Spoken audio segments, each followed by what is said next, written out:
Okey, Assalamualaikum, selamat sejahtera semua. Dekat sini ada 17 orang guru pembimbing. So saya ucapkan selamat datang ke taklimat praktikum pelajar-pelajar RBT IPG Kampus Ipoh. Jelas ya suara saya? Dengar tak? Jelas. Okey, terima kasih. So saya rasa 28 orang pelajar guru pelatih RBT telah pun ditempatkan di sekolah tuan dan puan kan. So telah pun bermula pada hari Selasa yang lalu. So saya rasa guru-guru pembimbing semua telah pun berkenalan dengan guru pelatih daripada IPG Kampus Ipoh. Jadi untuk hari ini kita sampaikan sedikit taklimat lah berkaitan dengan pelaksanaan praktikum untuk reka bentuk dan teknologi dan co-curriculum untuk 28 orang pelajar teras elektif teras RBT. Okey.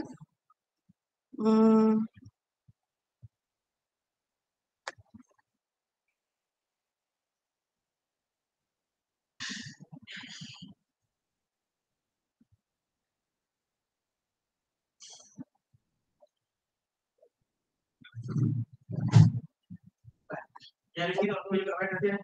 Yang itu aku juga. Itu apa ada apa?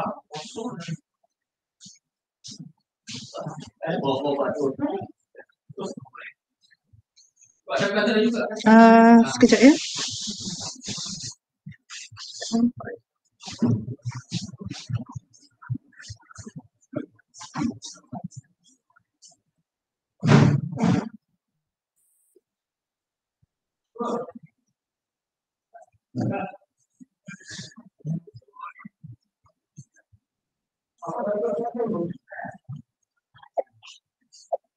Nampak tak slide saya?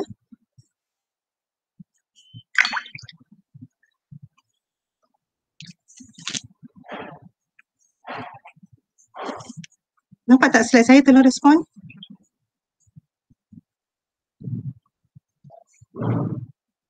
Nampak. Okey. So kita teruskanlah, minta maaf sedikit ada bunyi sebab ada mereka angkat barang dekat berdekatan dengan tempat saya online ni. So untuk taklimat guru pembimbing kita fokus kepada dua mata pelajaran lah. Yang pertama adalah reka bentuk dan teknologi, yang kedua adalah co-curriculum. Untuk reka bentuk dan teknologi kita pecahkan pula kepada tempoh praktikum, aliran perdana dan bimbingan dan kaunseling. Untuk sekolah-sekolah yang aliran perdana, praktikum akan dilaksanakan selama 12 minggu lah. 12 minggu bermula pada 2 hari bulan 1 sehinggalah 26 hari bulan 4. Bagi bimbingan dan kaunseling, praktikum akan dilaksanakan untuk 4 minggu sahaja, iaitu bermula 2 hari bulan 1 sehinggalah 26 hari bulan 1 hujung bulan ni lah. So untuk bimbingan dan kaunseling ni kita kena menghabiskan, untuk pensyarah pembimbing kena menghabiskan 5 kali bimbingan. So mereka sedikit pendek lah tempoh praktikum mereka. So saya minta kerjasama lah daripada pihak sekolah untuk membantu pelajar-pelajar kita ni sepanjang praktikum 12 minggu dan 4 minggu. So untuk bimbingan yang dilaksanakan oleh guru pembimbing, so bimbingan ni perlu dilaksanakan sepanjang tempoh praktikum lah, sebab kita tahu walaupun mereka merupakan pelajar praktikum fasa 2, maksudnya mereka telah pun menjalani praktikum fasa 1 sebelum ini, mereka tetaplah guru permulaan. Okay, guru permulaan yang memerlukan bimbingan daripada kita lah sebagai guru pembimbing dan juga sebagai pensyarah pembimbing lah. Jadi bantulah kami untuk membimbing guru-guru pelatih yang ditempatkan di sekolah tuan-tuan dan puan-puan lah kan.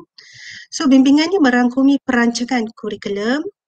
So untuk kes kita subjek reka bentuk dan teknologi lah, dan juga co-curriculum. So memandangkan kita berpraktikum di hujung semester, jadi saya harap cikgu membantu mereka membuat perancangan lah. Mungkin ada sekolah-sekolah yang telah pun menghabiskan silibus di SKP, RBT. So cikgu bantulah mereka untuk membuat perancangan 12 minggu untuk aliran perdana dan 4 minggu untuk aliran bimbingan dan kaunseling. So di sekolah ada rancangan tahunan kan. So RPT, ada RPS, so berilah RPT kepada guru-guru pelatih kita untuk mereka pecahkan kepada 12 minggu praktikum dan 4 minggu praktikum. Sebenarnya mereka akan membina RPM, rancangan pengajaran mingguan, dan RPH lah. So untuk perancangan tu kami telah pun menyediakan contoh RPH. Jadi cikgu-cikgu mungkin boleh membantu mereka lah sebab mungkin kami mengajar teori, mereka datang berpraktikum kat sana mungkin sedikit berbeza dengan teori kan. Jadi bantuan daripada guru-guru amat diperlukan lah untuk membantu mereka mengajar dengan lebih baik lah di sekolah. Sebab di sekolah kan lapangan sebenar. So audien dia mungkin sebelum ni ada buat micro teaching dengan kawan-kawan. So sedikit berbeza lah dengan murid sebenar kan. Jadi perancangan dan pelaksanaan kurikulum tu mungkin dapat bantuan daripada cikgu-cikgu di lapangan mungkin lebih berkesan lah. Dan mereka dapat maklumat yang lebih. Okay. Yang kedua adalah pentaksiran bilik darjah. Kami telah pun mengajar teori pelaksanaan bilik darjah. Mungkin dari segi amali, mungkin cikgu-cikgu boleh membantu mereka membuat pentaksiran bilik darjah ni dengan lebih orang kata berkesan lah kan, sebab di sekolah PBD telah diamalkan. Jadi mereka mungkin boleh mempraktikkannya dengan lebih berkesan lah. So untuk perancangan dan pelaksanaan kurikulum pun mereka perlu juga menjalankan kurikulum. Walaupun ada sekolah-sekolah yang telah pun menghabiskan sesi kurikulum, jadi diharapkan minta kerjasama lah supaya mungkin boleh buat 2 sesi kurikulum untuk pelajar-pelajar kita lah, sebab ada 2 penilaian kurikulum. Mereka kena buat perancangan kurikulum tu setiap minggu, 1 jam, 1 masa setiap minggu. So bantulah mereka untuk melaksanakan kurikulum di sekolah. So penilaian dibuat selepas bimbingan menggunakan borang PR1. So guru-guru pembimbing akan membimbing mereka dan mengisi borang PR1. Borang PR1 tu nanti cikgu-cikgu boleh akses daripada YouTube. Daripada YouTube yang telah dibekalkan oleh unit praktikum kita. Bilangan waktu mengajar guru pelatih adalah di antara 2 hingga 4 masa. Okay, 2 hingga 4 masa lah. Yang ini mungkin guru-guru pelatih telah pun mendapat jadual waktu kan, jadual waktu. So 2 hingga 4 masa untuk aliran perdana dan 8 hingga 10 masa untuk bimbingan dan kaunseling. Waktu relief tidak melebihi 5 waktu seminggu. Ini minta jasa baiklah supaya mereka ada masa untuk melaksanakan perancangan dan pelaksanaan lah, sebab mereka dalam tempoh belajar kan. So kita hanya menghadkan maksima 5 waktu seminggu sahaja untuk relief. Untuk bilangan penilaian, saya rasa cikgu-cikgu semua, tuan-tuan dan puan-puan telah pun mendapat penataran daripada unit praktikum. Walau bagaimanapun saya tunjukkan sekali lagi jadual untuk bimbingan praktikum. Okey, ini untuk aliran perdana. Untuk aliran perdana. So untuk guru pembimbing face to face.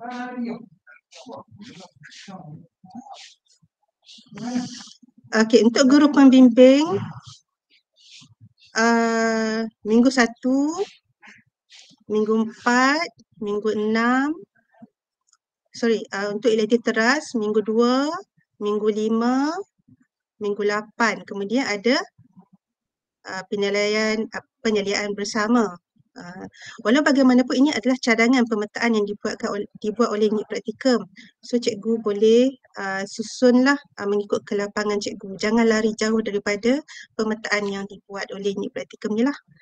Dan setiap kali bimbingan ni guru-guru kenalah mengisi borang PR1. Okey. Okey, untuk aliran perdana pula, untuk aliran BNK, bimbingan dan kaunseling, untuk guru pembimbing dekat bawah ni ada 4 kali penyeliaan, iaitu minggu 2, minggu 3, minggu 4 dan penyeliaan bersama-sama dengan pensyarah pembimbing. Jadi 3 kalilah guru-guru mengisi borang PR1 dan yang merah ni guru menandatangani borang PR1. Borang PR2. Borang PR2 tersebut akan diisi oleh pensyarah lah. Okey, ini adalah pemetaan dia. Ini adalah pemetaan untuk aliran perdana, yang ini adalah bimbingan dan kaunseling. Aliran perdana mengambil masa selama 12 minggu dan bimbingan dan kaunseling mengambil masa 4 minggu sahaja. Okey, berikut adalah 9 dokumen yang perlu disemak dan ditandatangani oleh guru pembimbing. Okey. Rancangan semester. Jadi apabila pelajar pergi ke sekolah daripada RPT yang diberi oleh sekolah, mereka dikendaki membuat rancangan semester, iaitu menyusun 12 minggu untuk aliran perdana dan 4 minggu untuk aliran bimbingan dan kaunseling lah. So rancangan semester yang dibina oleh guru pelatih ini perlu ditandatangani oleh guru pembimbing.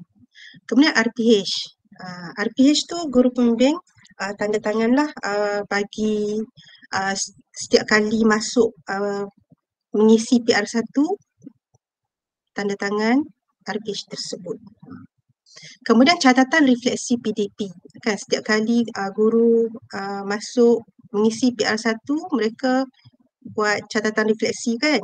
Jadi kita tanda tanganlah menunjukkan kita telah pun membaca catatan refleksi yang dibuat oleh mereka. Jika mereka dicalonkan cemerlang, inilah antara senarai semak yang perlu kami semak lah. Oleh itu, minta kerjasama daripada tuan-tuan dan puan-puan menandatangani dokumen-dokumen berikut, menyemak dan menandatangani dokumen-dokumen berikut. Rancangan semester, RPH mereka, catatan refleksi PDP mereka yang berada di belakang RPH, kemudian rekod pengajaran berpasangan. Untuk minggu pertama ini, mereka akan buat pengajaran berpasangan bersama-sama dengan guru pelatih yang ada di sekolah. So kalau dia ada 2 orang RBT, so mereka buatlah 2 orang RBT. Tapi jika mereka tak ada pasangan mata pelajaran yang sama, guru pembimbing minta jasa baik guru pembimbing lah untuk membuat pengajaran berpasangan bersama-sama dengan mereka. Sebab mereka perlu mengisi satu rekod pengajaran berpasangan. Dan rekod pengajaran berpasangan tu perlu disemak dan ditandatangani oleh guru pembimbing. Okay, ya. Kemudian PR1. Macam tadi saya telah pun menunjukkan pemetaan untuk guru pembimbing, bilangan guru pembimbing menyelia pelajar kita kan. Jadi borang PR1 tu perlu diisi dan ditandatangan. Minta jasa baik guru-guru untuk menulis sedikitlah dia kat catatan tu supaya kita dapat tahu penambahbaikan apa yang perlu mereka buat. Sebab PR1 ni pelajar-pelajar akan dapat PR1 tersebut. Jadi daripada catatan guru pembimbing tu dia boleh tengok apa aspek yang boleh ditambah baik dalam pengajaran mereka. So kalau macam kita kosong di bahagian catatan, mungkin pelajar-pelajar ni tak dapat tahu apa aspek yang perlu mereka tambah baik dalam pengajaran mereka. So minta kerjasama tuan-tuan dan puan-puan membuat sedikit catatan dekat PR1 tersebut. Okey, untuk borang kolaborasi. Borang kolaborasi ni dalam guru pensyarah pembimbing akan pergi juga menyelia ataupun mengobserve mereka lah. Jadi selepas kami observe, kami akan mengisi borang kolaborasi. Selepas sahaja sesi pencerapan dibuat, mungkin kita boleh berjumpa dan berbincang lah berkaitan dengan kekuatan dan kelemahan guru pelatih kita lah. Guru pelatih di bawah bimbingan kita, dan kita catatlah dapatan dekat borang kolaborasi tersebut. Borang kolaborasi tu kita kena bagi kepada pelajar kita. guru pelatih kita, sebab daripada catatan kita lah mereka boleh membuat penambahbaikan amalan pedagogi mereka. Jadi pentinglah borang kolaborasi tersebut. Jadi mungkin guru pembimbing tidak perlu masuk sewaktu pencerapan PR tersebut.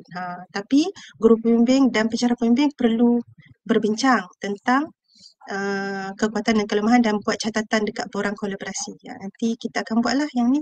Borang kolaborasi tu pun kita boleh akses daripada YouTube. Kemudian journal. Pelajar kita kena buat journal setiap minggu. So kalau mereka aliran perdana, mereka kena buat 12 journal setiap minggu. Kemudian kalau mereka BNK, bimbingan dan kaunseling, mereka kena buat 4 journal. Tapi disebabkan kita elektif teras, kita perlu buat satu ataupun 2 journal saja untuk elektif teras, untuk subjek RBT. Yang lain tu mereka buat untuk teras lah. Mungkin mata pelajaran teras mereka mungkin BM dan sebagainya lah. So untuk bimbingan dan kaunseling, buatlah sekurang-kurangnya satu. Semuanya RBT lah, sebab mereka tidak ada teras sebagaimana aliran perdana. Jadi untuk pelajar guru pelatih aliran perdana, mereka kena buat satu ataupun 2. Tapi untuk bimbingan dan kaunseling, mereka kena buat 4 lah, sebab mereka ada 4 minggu. So journal ini perlulah minta kerjasama guru pembimbing untuk menyemak dan menandatangani journal tersebut. Kemudian laporan co-curriculum. So pelajar-pelajar ni perlu buat co-curriculum sekurang-kurangnya satu masa untuk seminggu kan. Jadi mereka kena buat laporan lah co-curriculum tersebut. Jadi guru pembimbing perlu menyemak dan menandatangani laporan co-curriculum tersebut. Kemudian laporan projek ataupun aktiviti. Dekat sekolah mungkin pelajar tersebut ada buat projek tertentu ataupun menjadi MC ke ataupun buat apa-apa projek. So mereka boleh buat laporan dan isi mengikut borang yang telah diberi oleh unit praktikum. Jadi minta kerjasama tuan-tuan dan puan-puan menyemak dan menandatangani laporan projek aktiviti mereka. Tak apa, kita baca aja apa yang mereka buat tu, mereka hantar dalam folio mereka, so kita pun tanda tangan sajalah. So dokumen yang perlu disemak dan ditandatangani ada 9 lah. So tuan-tuan dan puan-puan boleh akses semua borang-borang berkaitan dekat YouTube. YouTube ni adalah site dia lah. Saya rasa dalam penataran yang dibuat oleh unit praktikum telah pun diterangkan tentang YouTube. Inilah. Okey, pelibatan guru pelatih dengan aktiviti luar. Kita tahu bahawa mereka ni dalam latihan kan. Jadi jika nak melibatkan guru pelatih dengan aktiviti luar, pihak sekolah perlulah memohon kebenaran daripada pengarah LPG Kampus Ipoh. So membuat justifikasi lah untuk kenapa pelajar tersebut perlu ikut program luar. So perlu juga rujuk kepada unit praktikum untuk sokongan. Tapi kalau semua aktiviti itu berada di premis sekolah, tak ada masalah, buatlah kan. Ni jika pelajar kita nak dibawa keluar daripada sekolah, perlu kena minta kebenaran. Okay? Sebab mereka masih lagi tertakluk kepada peraturan-peraturan sebagai pelajar IPG. Sini standby lah in case kalau apa-apa yang berlaku, semua dalam makluman pihak IPG Kampus Ipoh. Okey, saya rasa itu sahaja penataran yang untuk kali ini. Jika ada apa-apa soalan, bolehlah bertanya. Dipersilakan.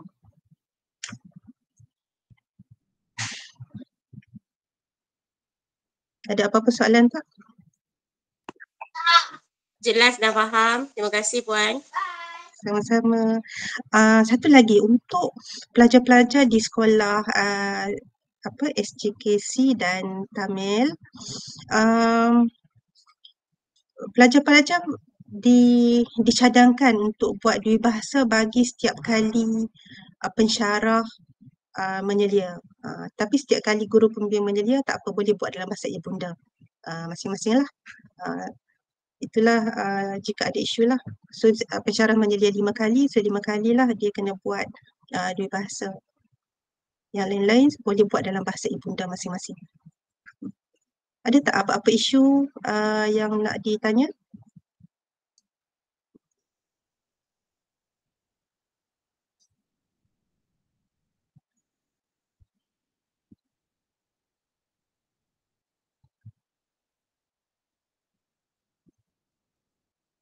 Okay, setakat ni tiada.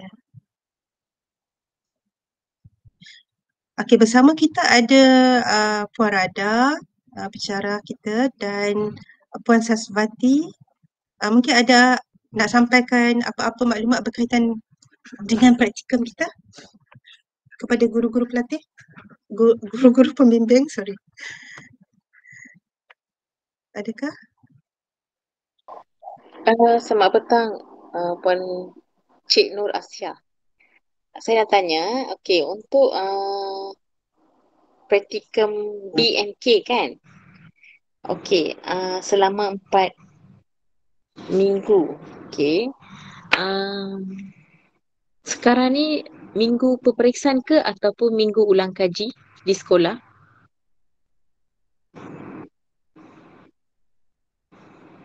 Okey, mohon respon daripada guru pembimbing.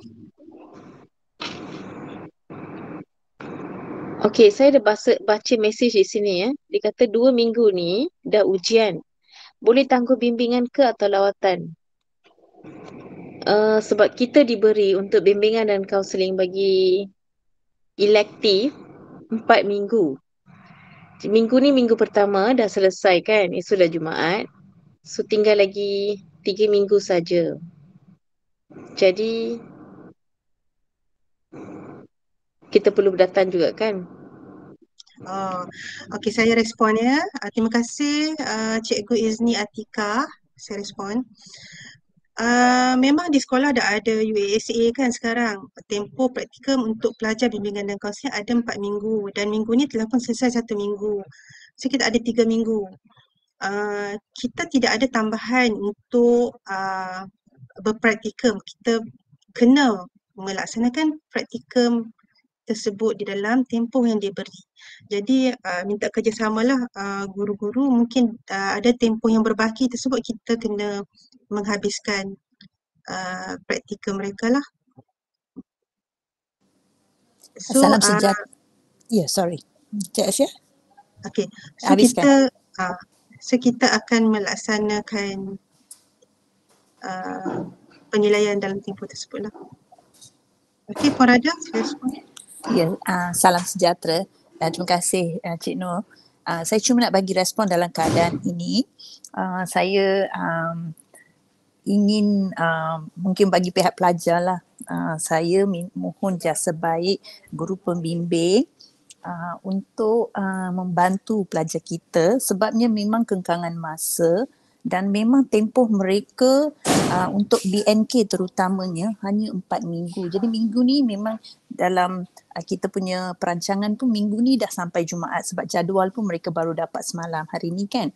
Jadi minta jasa baik guru, walaupun situasi di sekolah adalah musim peperiksaan kan, wasa, tapi mereka perlu menjalani pembimbingan dan juga penyediaan. Jadi kami minta tolong bantuan jasa baik guru-guru untuk mengatur kelas supaya bila kami melawat untuk membimbing atau menyelia, mereka ada aktiviti PDP dijalankan. Jadi di sini pagi ni pun kita ditaklimatkan kan Cik Nur, dia walaupun berbentuk ulang kaji, mereka boleh menyediakan RPH dan menjalankan aktiviti itu untuk aktiviti PDP untuk 1 jam. Jadi kami minta sangatlah berharap guru pembimbing boleh berbincang dengan pengurusan sekolah dan menyediakan slot untuk mereka. Sebab itu memang kengkangan kita pada waktu inilah, sebab untuk sesi persekolahan di hujung persekolahan kan. Ini yang saya nak sampaikan lah bagi pihak pelajar dan kita lah untuk memudahkan urusan kita dalam menyelia mereka. Itu sahaja. Terima kasih. Okay, terima kasih Puan Rada. Itulah yang isu sebenar lah. Kita pun tahu sekarang kan tengah buat UASA dekat sekolah. So memang kekangan ni kami telah pun berbincang di dalam sesi taklimat bersama unit praktikum. Tapi kita pun tak ada alternatif lain. Jadi kita memohon jasa baiklah pihak sekolah. Mungkin untuk co-curriculum tu mungkin kita boleh untuk BNK sebab mereka ada 8 hingga 10 jam. Kita boleh gunakan salah satu daripada 8 masa tersebut untuk melaksanakan pencerapan untuk co-curriculum kan, jika tidak ada masa lain. So itulah yang kita pun faham tentang kekangan dekat sekolah, tapi kita terpaksa juga membuat penyelidikan. So kita semua pun pernah melalui sesi berpraktikum sebelum kita dilantik kan.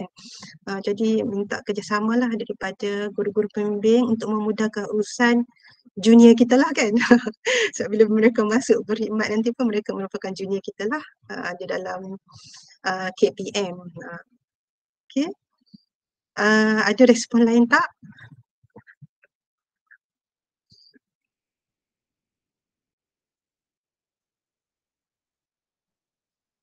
Ada respon lain daripada guru-guru?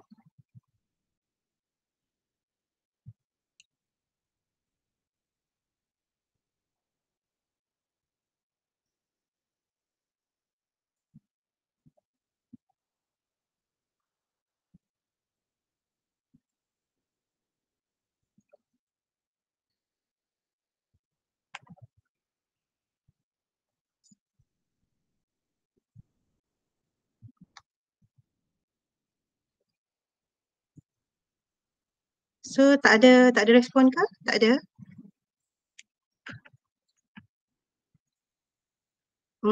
Jika tidak ada, harapnya tidak ada apa-apa isu lah. So kita memudahkan urusan mereka untuk berpraktikum dan saya mengucapkan terima kasihlah kepada guru-guru pembimbing kerana sudilah menerima tugas ini. Okay? Menerima tanggungjawab ini untuk membimbing junior-junior kita lah kan. Sebab mereka pun akan berkhidmat dengan KPM. So kita perlulah membantu mereka untuk membina mereka sebagai guru yang kompeten apabila mereka posting nanti. Okay, so saya minta kerjasama yang baiklah supaya membantu pihak kita. Kita sama-sama lah, kami pun akan buat bimbingan. So kami pun harap bimbingan yang kerjasama yang baik dan bimbingan yang hebatlah daripada guru-guru pembimbing. Mungkin kami telah pun menyediakan mereka dari segi teori. Mungkin mereka ke sekolah nanti mereka akan melaksanakan amali lah kan, berpraktikum. So itu sajalah saya rasa. Jika tidak ada soalan, kita jumpa di sekolah nantilah. Terima kasih kepada semua. Assalamualaikum.